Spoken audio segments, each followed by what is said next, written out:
Today, I'm showing you just how versatile one stamp can be by creating two completely different looks using the same set and even the same colors. We'll be diving into some fun ink blending techniques to achieve both bold and bright, as well as soft and subtle styles.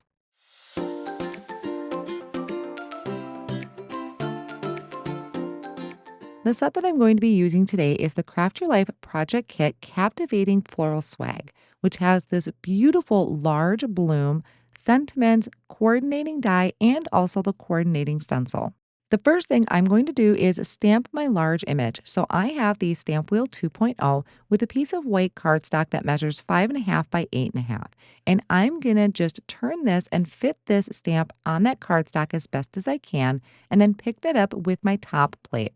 Since this is a brand new stamp, I'm going to rub my hand over the top to just help condition the stamp, and that'll help it accept ink better. Next, I'm going to ink up the stamp with limestone ink, which is a light gray ink. And the reason that I do this is because I want to do some ink blending. I want to use the layering stencils.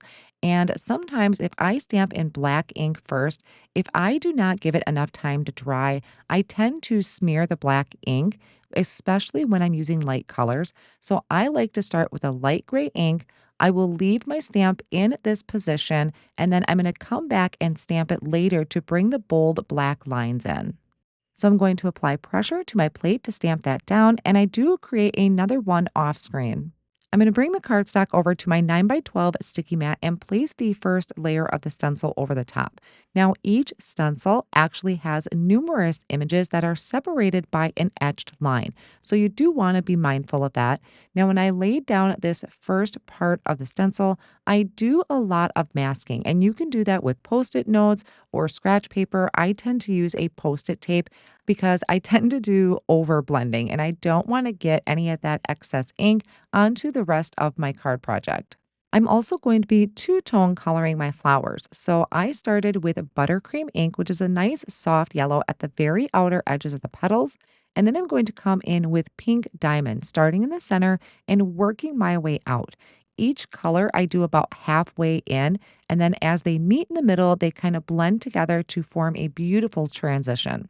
Now I will remove the stencil and I'm going to shift it to align the next layer of the petals. Again, this is still only using stencil one, and I'm going to repeat that same technique where I started with the light yellow around the outer edges and then come in from the center with the pink diamond.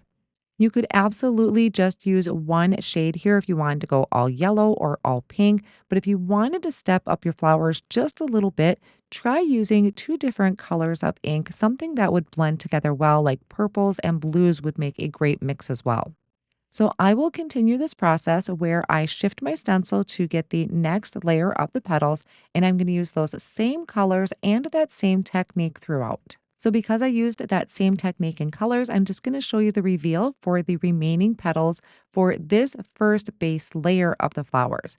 Now, the next layer of the stencils is going to add detail and definition to the flowers. And for that, I'm going to step up the colors a little bit, the next line that is in each of these collections. Now, again, you're going to have multiple layers on one stencil separated by that etched line. And you will just need to line up which section you're going to be using. And then again, I like to personally mask off around the edges just in case I get a little carried away with my blending. So here I did warm sunshine for the outer edges of this layer of the stencil. And then I came in with Pinkalicious.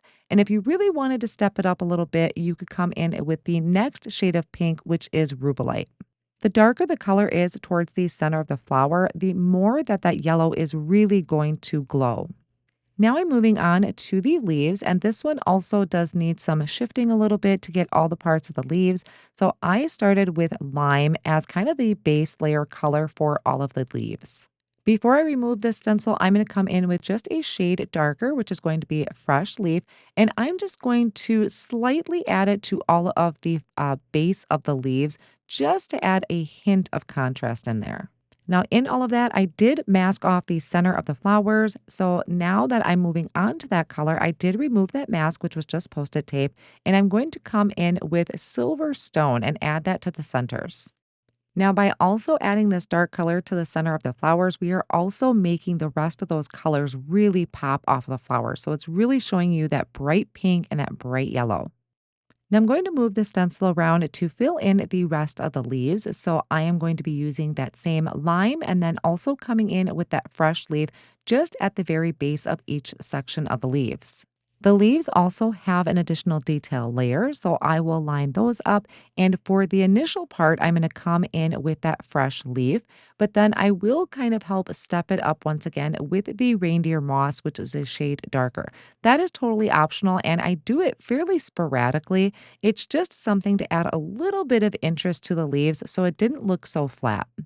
Now, again, this layer does also have the centers, which I masked off with Post-it tape. So once I remove the tape, I'm going to come in with the next shade darker in the rock collection, add that to the centers. And then we have one more additional layer to help fill in the details for the rest of the leaves and also for the center of the flower. Now, one of the really cool things that I like about stamping in a light color first is that you could leave it as is. It looks beautiful, kind of like a no line coloring look, but I do plan on stamping the details back in. I just like that stamping in that lighter ink also gives me additional options. Now, off camera, I had also done another one where I only colored in the flowers, and you're going to see that in just a moment. And that is going to be kind of my second idea for you. This one is very colorful, very filled in, very bold and bright. And then the other one is going to be a little bit more on the soft and subtle side.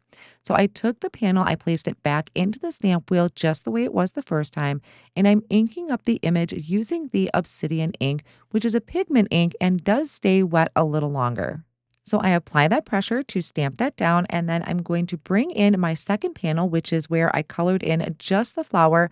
Now, it is kind of on the soft and subtle side for the flower, but also a very graphic look because I left the leaves completely uncolored.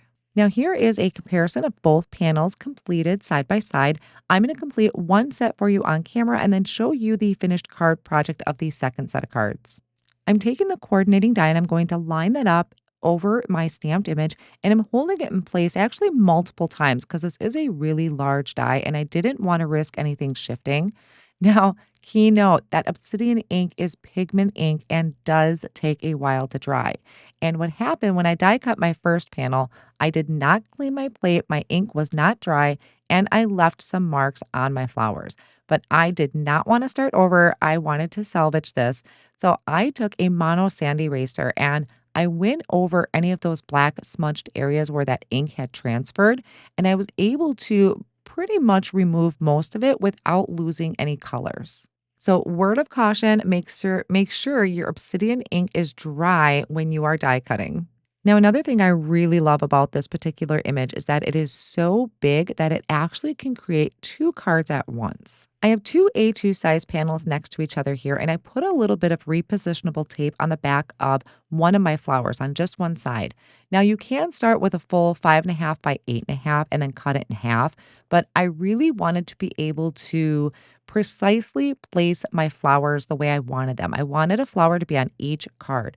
So I started with two A2 size panels that are 4.25 by 5.5, and that repositionable tape just held that or tacked that piece down for me so that I could take it over to my paper trimmer and trim off the excess pieces. I could have taped it down right away, but I wanted to be able to pop this up, especially since I had a coordinating die that die cuts it out, and I like to add dimension to my panels. Here is how those are looking so far, and I'm going to do the exact same thing with the second set of cards that I'm going to share with you at the end. But I wanted to add a little bit of color to these backgrounds. So I am going to come in with Pinkalicious. I'm going to start in the corner on my A2 size card front using a large blending brush, and I'm going to have it be darker in that corner and then have it fade out in a diagonal across the card front. Now, every now and then you can bring in your flower to make sure that you brought that color down enough. If you feel like you need to add a little bit more, you certainly can. I wanted to fade off into the white of the cardstock in the corner, which is where I plan on putting the sentiment, and I did the exact same thing for my second panel. The Captivating Floral Swag stamp sets has some beautiful bold sentiments, so I'm going to stamp these onto some white cardstock, again using the obsidian ink. I have Be Strong and Adore You. There are some smaller sentiments that go great with these, and I decided to add this onto my card panel. I'm going to stamp it directly on there. So I'm using the flower and also the sentiment as a guide to be able to stamp that underneath. So again, I brought out my Stamp Wheel 2.0. I'm going to ink that up with the obsidian ink and stamp that down.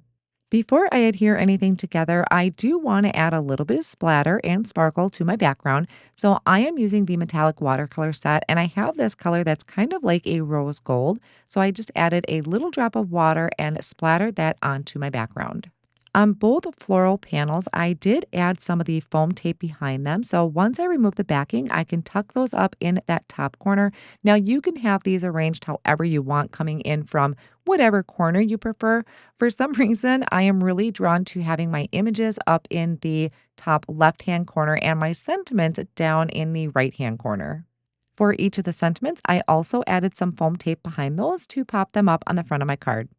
Now here's a look at the other two panels that I created using the background where I only ink blended the flower.